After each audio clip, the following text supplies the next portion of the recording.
В Абхазии официально заявили, что россияне представляют угрозу национальной и экономической безопасности республики. Это не преувеличение, а жесткая риторика от властей, прозвучавшая в эфире государственных медиа. Отношения между странами накаляются до предела, тон высказываний становится все резче, но есть один существенный нюанс, который все упускают. Прежде чем начнем, друзья, подпишитесь на канал. У нас самые свежие и важные мировые новости, эксклюзивные подробности конфликтов и самые точные прогнозы. Это не шутка, не преувеличение, не вырванная из телешоу цитата. Россияне, годами кормившие экономику Абхазии, сегодня названы угрозой. Прямой, системной, опасной. Такую формулировку использовал не кто-нибудь, а директор Фонда кино Абхазии Александр Басария. И его заявление прогремело как гром среди ясного неба. Российские туристы представляют угрозу национальной и экономической безопасности Абхазии. Заявил он всерьез и публично. Звучит так, будто речь идет о санкциях, шпионаже или внешнем вмешательстве. Но нет. Речь о тысячах россиян, которые ежегодно и систематически ездят в Абхазию на отдых. Басария объясняет, туристы живут анклавами, то есть замыкаются в своих отелях, не посещают местные заведения, не покупают услуги экскурсоводов, не вливаются в культурную среду. Это, по его словам, лишает заработка малый и средний бизнес, основу экономики республики. Но главный удар он наносит не по туристам лично, а по российским туроператорам, обвиняя их в демпинге, в том, что они занижают цены на проживание, экскурсии и транспорт, тем самым разрушая абхазский рынок. Олигархический туризм, если называет это Басария, и требует радикального шага – прекратить сотрудничество с российскими компаниями полностью, в одностороннем порядке. Что это? Эмоциональный срыв, политическая акция или экономическое самоубийство? Пока однозначного ответа нет, но факт остается фактом. Россияне впервые названы угрозой для страны, в которую они вносят миллиарды рублей ежегодно. Эксперты предполагают, за этим заявлением стоит не только экономика, но и глубокий политический кризис в самой Абхазии. Дело в том, что Александр Басария – сторонник оппозиции, проигравший президентские выборы в 2024 году. Его заявление может быть не столько экономическим анализом, сколько политической провокацией,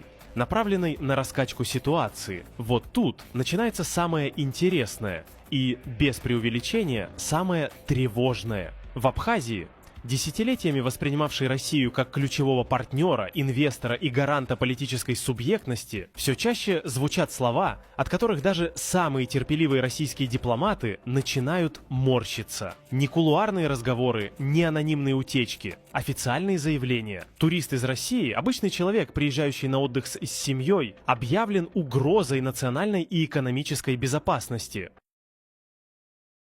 Это уже не недоразумение, это политическая риторика. Когда такое говорит не радикал с соцсетей, а директор государственного фонда, когда эту мысль транслируют на местных телеканалах, обсуждают в кабинетах, это значит только одно. В Абхазии постепенно формируется новая политическая атмосфера, и она все меньше ориентирована на Москву. Звучит парадоксально, но только на первый взгляд. Абхазия хочет избавиться от зависимости, но при этом не создала альтернативы. Здесь нет ни экономики, работающей без внешних дотаций, ни внутреннего рынка, способного обеспечивать стабильность. Но вместо того, чтобы укреплять связи с Россией, страной, с которой у Абхазии есть и граница, и язык, и общий туристический рынок, внутренний тон все чаще становится холодным, раздраженным, а иногда и откровенно агрессивным. Жесткие формулировки про угрозу, анклавы, неприемлемое поведение туристов.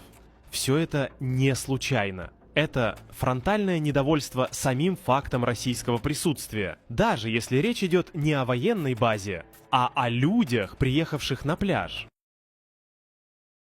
Все больше представителей абхазской элиты воспринимают российское влияние не как ресурс, а как проблему. И если раньше раздражение выражалось через кулуарные сигналы, сегодня оно выходит на уровень официальных заявлений. И при этом, что особенно примечательно, никакой конкретной альтернативы не предлагается. Ни с Грузией, ни с Турцией, ни с кем бы то ни было еще не выстраиваются серьезные автономные отношения. Просто Россия не та, турист не такой, деньги не с тех рук. Это эмоциональный, почти подростковый протест, не подкрепленный ни планом, ни вектором. Вот в этом и вся суть. Речь не о туристах. Речь о раздражении самой Россией. Эстетически, экономически, политически. Абхазия будто хочет сбросить со себя ярлык российского сателлита, но сбрасывает его не через созидание, а через публичную демонстрацию обиды, агрессии и отказа. Не привозите нам бедных, но и сами не приезжайте. Не демпингуйте, но и не контролируйте. Россия воспринимается как неудобный родственник. Без него плохо, с ним еще хуже.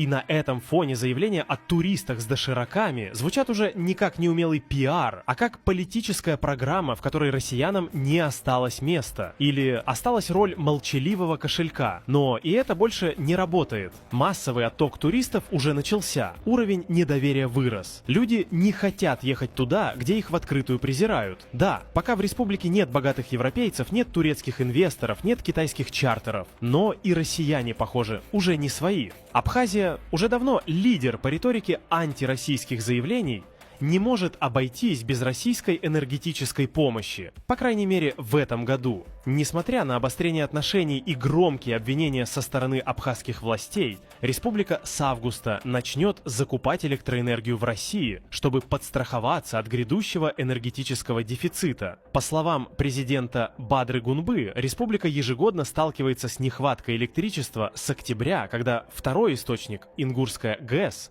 начинает садиться из-за низких уровней воды. Чтобы не сорваться и не стать жертвой веерных отключений зимой, власти решили заранее включить электропоток из России по ночным и выходным тарифам, примерно вдвое дешевле, чем зимой.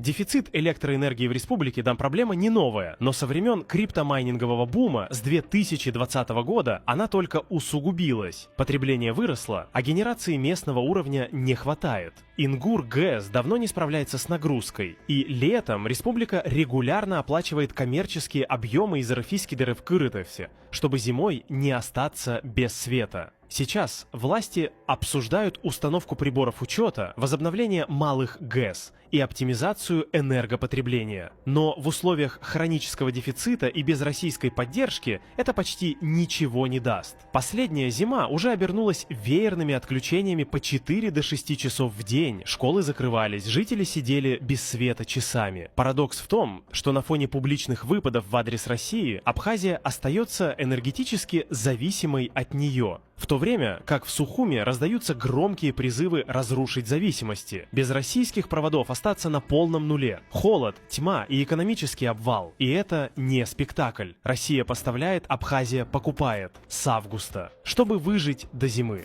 Абхазия все громче демонстрирует свое отторжение от России. Политическое, символическое, ментальное. В стране, где еще вчера российский турист был почти синонимом жизни, его сегодня называют угрозой. Россия в этом уравнении больше не партнер, не опора, а раздражающий фактор. Это не случайность и не оговорка, это поворот. Возможно, исторический. На фоне этих антироссийских жестов республика по-прежнему зависима от российской экономики, российского туризма, российских поставок электроэнергии. Она критикует Москву и одновременно протягивает руку за светом, рублем и вниманием. В этом есть противоречие, которое невозможно игнорировать, потому что оно уже бьет по сезону, по репутации, по будущему. И если ничего не изменится, отток туристов, охлаждение политических связей и рост внутренней нестабильности будут не исключением, а новой нормой. Абхазия рискует оттолкнуть единственного союзника, не построив ни одного моста взамен. И когда эти связи окончательно разорвутся, вернуться назад будет уже некуда. В Абхазии все чаще звучит то, о чем раньше говорили полушепотом. Усталость от роли туристической окраины России, раздражение от экономической привязки, от формата «вы платите, мы обслуживаем». Неприятие стало политикой, а обида – языком.